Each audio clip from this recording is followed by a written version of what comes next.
Hi, I'm Michelle Burden, and our next guest here on NRB is Christine Clarity McDonald. Christine is an internationally recognized author, speaker, and consultant.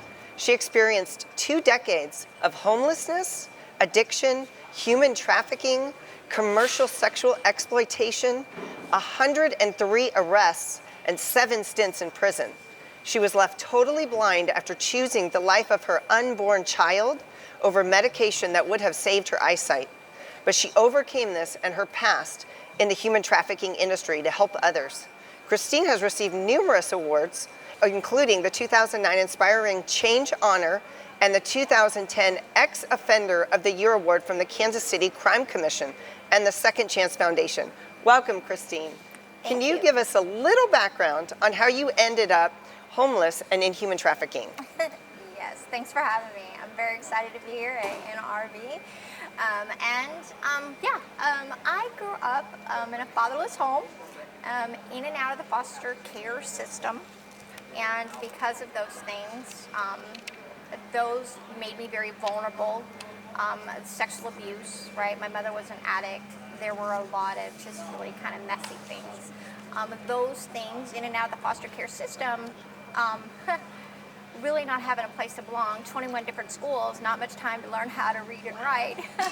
I decided in my own brilliant 15-year-old brain that I knew better than, of course, the system that had failed me greatly. And so I headed out on my own as this homeless, vulnerable 15-year-old youth that had been abused and really a throwaway kid, society's throwaway kid, right? And in that, I was befriended by a gentleman that he literally said, "Hey, you need a lift?" Because I was staying in an abandoned house and I was hungry and I was cold.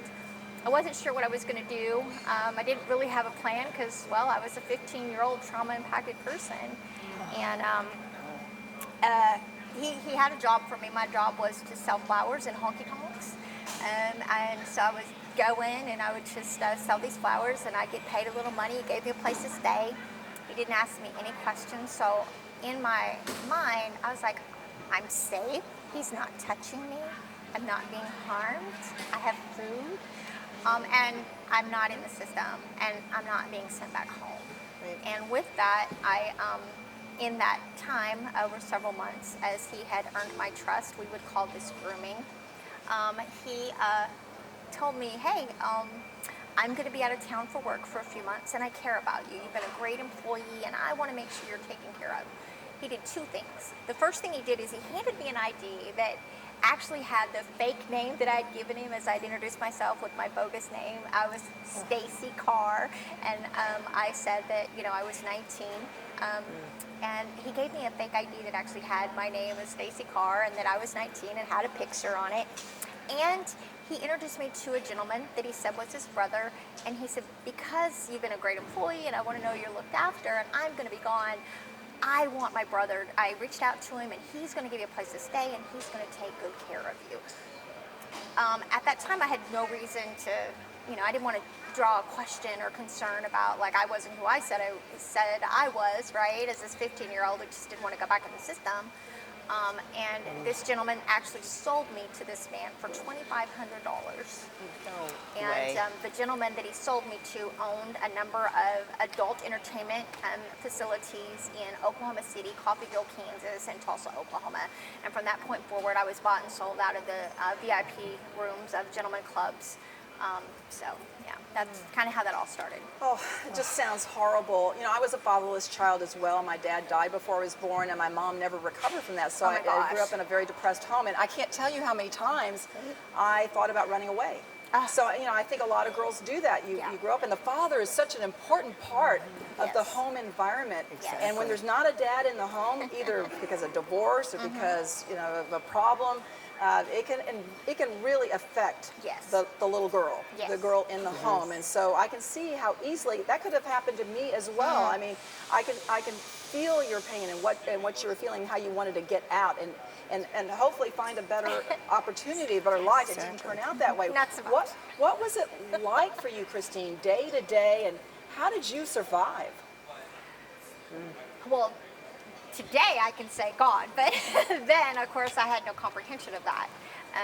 You know, for the first couple of years, you know, I was bought and sold and escorted everywhere I went. At 17, I was then kind of dated, if you will, right? Wasn't bringing the prime money. So they escorted me at gunpoint off the property, and I didn't even know what city or state I was in. By that point, I had never even been allowed to go to the bathroom by myself. I mean, wow. In those 2 years, there was no opportunity for me to leave. And if I were to leave, where was I going to go? Right? And so a lot of violence and sexual trauma and things that occurred during those experiences. When they escorted me off the property at 17 at gunpoint and said, if we ever see you again, we'll kill you, I had no reason to doubt it. But at that time, for 2 years, I had never even made a decision about what I'm going to wear or if I was going to eat, much less what I was going to eat, right? I was completely controlled and possessed. I mean, I had a lock on the outside of my door and was escorted everywhere I went. So here I am, 17, with that much more trauma, right? That much more control and that much more vulnerability to me. I ended up in Kansas City, Missouri, and it didn't take long because by now I've got, like, I'm doing self-harm, you know, I've got an eating disorder, I've got an addiction. I was introduced to cocaine because cocaine became that, it was the tool that A, kept control, B, when I would get high, I wouldn't think about the things that were fixing to happen to me, and when I got high, after things were done to me, I didn't have to think about what had happened to me. And so in the midst of all of that, I became a full-blown addict. And at 17, a full-blown addict to cocaine, right? And then out, escorted off at gunpoint, just totally broken in so many ways. And even more broken than I was when I started out on my own. In Kansas City, a gentleman was like, what are you doing out here? Just wandering apart, nowhere to go, no way to make a decision, didn't know how to make a decision. He was like, you don't need to be out here, you're not safe. So I'm like, okay. He's like, well, let me buy you dinner. So unbeknownst to me, of course, this gentleman was a pimp, what we call today a trafficker. He did give me a place to stay, and he did feed me. And within a couple of weeks, I was indebted to him for all the kind gestures that he had supposedly rescued me from. And so now I owed him money. And he was my possessor for the next 17 years. And so I was bought and sold on back pages, street corners, hotels, truck stops, and sometimes 20, 25 people a day. And if you didn't earn your quota, you didn't come inside. Like, if you didn't earn your quota, you know, really, my trafficker was what we call a guerrilla pimp. So violence was his tactic of control. Food deprivation, sleep deprivation, things like that. And so a lot of people died along the way. I watched a lot of women get murdered. A lot of my friends didn't make it out. And so that was kind of my day-to-day life for 17 years. Cannot imagine it. No. Christine, you spent a lot of time in jail and prison, but there was a time when you almost took someone's life. I did. But didn't, and it actually was the thing that turned your life around. Can you tell us about what happened? I can, yeah. Thanks for asking that. You know, I didn't know a lot about God, and my mother did not know who my father was, and she did not believe in God, so I was never exposed to faith. And of course, with my childhood, it was really hard to believe, you know, in something, because I wasn't exposed to a lot of things that were very wholesome. And so I had been arrested a number of times, and I was illiterate, and I'd never had a job. I was in and out of jails, and I would get out of prison, and I would go to these programs that were supposed to help people with criminal past, and they would say because I was illiterate, because I had been, you know, the life that I had been, the addiction so long and so intense, that there was no help for someone like me. They couldn't help me. They would exhaust too many resources for someone. So again, I was re-amplified how disposable of a human being I was. And so even when I would ask for help, right? And so finally, one of my friends was murdered. And the corner that my pimp, the territory that he had, there were three churches on the corner that I worked for many, many, many years. And not once did anybody ever reach out to me when beatings would happen and be pushed out of a car, or my pimp would be just never, right? And they would come and go and come and go. And I remember one day I had been at a soup kitchen, and it's like they would tell me that how awful we were to get a sandwich, how terrible we were. We were terrible human beings, and we were gonna burn in hell, and because we were evil and we were wicked, and if we would give our lives to Christ, right, something better would happen. But they never explained, like, we already knew. I mean, I already knew I was broken. I already knew things weren't okay, but there were no out. So how does that work? What does that look like? I need more. There was no connection, no relationship. Does that make sense? Right. Yes. And nobody told me the love story of the Father that, like, literally was here to die for us in spite of everything, of who we were and the choices we would make. And nobody gave me that love story. But I remember sitting on that church step one day, and if there is a God, if that little bit that I knew about it was true, and he had any type of a merciful God that I had hoped that might be there, I grasped that, and I prayed, just let death find me today so I don't have to be paid for one more day. And guy, it was broad daylight, guy turns the corner, literally right after that, he turns the corner, and he flashed his brake lights, which means he's calling me. So I jump in the truck, and he smiles, and it's funny that ugly can dress itself up real nice. And he paid for my services, and he beat me, and he raped me, and it was very violent, and it lasted for many, many hours. I was not in and out of consciousness. And then he grabbed me by my hair, and I was trying to just stay conscious of what was going on around me. My ears were ringing, and it was just horrible. And he beat me like I was a grown man. And when it was over, he had a gun, and he balanced me on my knees, and he said, "Give me a reason to let you live." And I closed my eyes in that moment and said, there is a God, and my prayers have been heard. And what I didn't understand then is people like that thrive on fear, and I wasn't scared. I wasn't begging for my life, right? And what I realized as I waited for him to pull the trigger, and I really surrendered in that moment. This God has answered my prayers, and nobody's ever going to hurt me again. And this guy, I realized, was fixing to rape me all over again. And I had never fought back all the years, because if you fight back, they're more violent, and the beatings are worse, and the consequences are worse. I learned early on, if you don't fight back, it won't hurt as bad, and it won't last as long.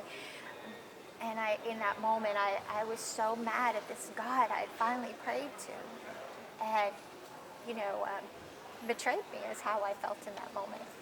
And I got a chance to get the gun, and the tides turned, and I looked at him, and I told him to get on his knees, and he looked at me. And when I looked at him, I saw this fear, and in that moment, I was like, had nobody, ever in all these years and all this stuff, nobody ever, when I was a kid, all these years, ever saw mine. I don't understand. And I told him to get on his knees, and he did. And he told me about his wife, and he told me about his family, and he told me all the value that he had. And in that moment, when I pulled that trigger in that moment, my hate and my rage was, my thought of betrayal from this God that I had prayed to was enough for me to murder that man. And it probably would have been justified, and I probably would have got away with it, but I emptied the gun into the ground, and I left him there sobbing. I threw the guns, I grabbed my clothes, and I wiped the blood from my face, and I knew whether my pimp killed me or not, I didn't care if anybody helped me or not, I was not going to be the same evil that I had been exposed to all these years. Yeah, and we're almost out of time, Christine, but can you just talk about, in a short statement, about how your life's changed since that day? Oh my gosh. So today I'm an author of a couple of books, Cry Purple and Same Kind of Human. Today I go into churches and I help them, how do we see the hurting all around us? I mean, we can learn a lot through scripture and guided commentary. I mean, I don't know, we can learn a lot from that guy, Jesus. And my faith got catapulted shortly after my exit. I get a job, and in 3 days I go blind, and I'm forced with the choice of medication to save my eyesight, or the life of my unborn child. And I chose my child, and that really started my faith and understanding the dynamics of being the body of Christ and walking in faith and trusting God in everything that we do. Well, you are doing such a great work. I wish we had an hour with you. I mean, you have so much to say, and maybe we can have you on Pop Talk again and hear the other side of the story as well, and all the work that you're doing. Thank you for being on Pop Talk today, Christine. You can locate Christine at her website and hear more about it and what she's doing for the Lord. It's ChristineSpeaksMinistry.com. And we'd love for you to check in with us at Pearls of Promise Ministries. You can email us at info@pearlsofpromiseministries.com, like us on Facebook, follow us on Twitter at Pop Talk Media. We are also on Instagram at PopTalk_Ministries. Check out all our past Pop Talk TV shows at our Pearls of Promise YouTube channel. And thanks to our sponsor, Prestige Development Properties, LLC. If you have a project that needs a commercial developer, Prestige Properties Development is the place to go. You can email Prestige at Kerry, Kerry, at prestigedev.net. And that is Pop Talk for today. We are just ordinary girls who God turned into pearls. We'll see you next time. From promos and commercials to full-length shows, Horizon Media Studios can script, voice, and fully produce programming for television, streaming, and other media. For 15 years and 250 ministries, this Christ-centered 501c3 nonprofit ministry is dedicated to high-quality production and helping other nonprofits produce media. Horizon Media Studios is seeking new ministries to feature. Tell us your story, 561-313-3165.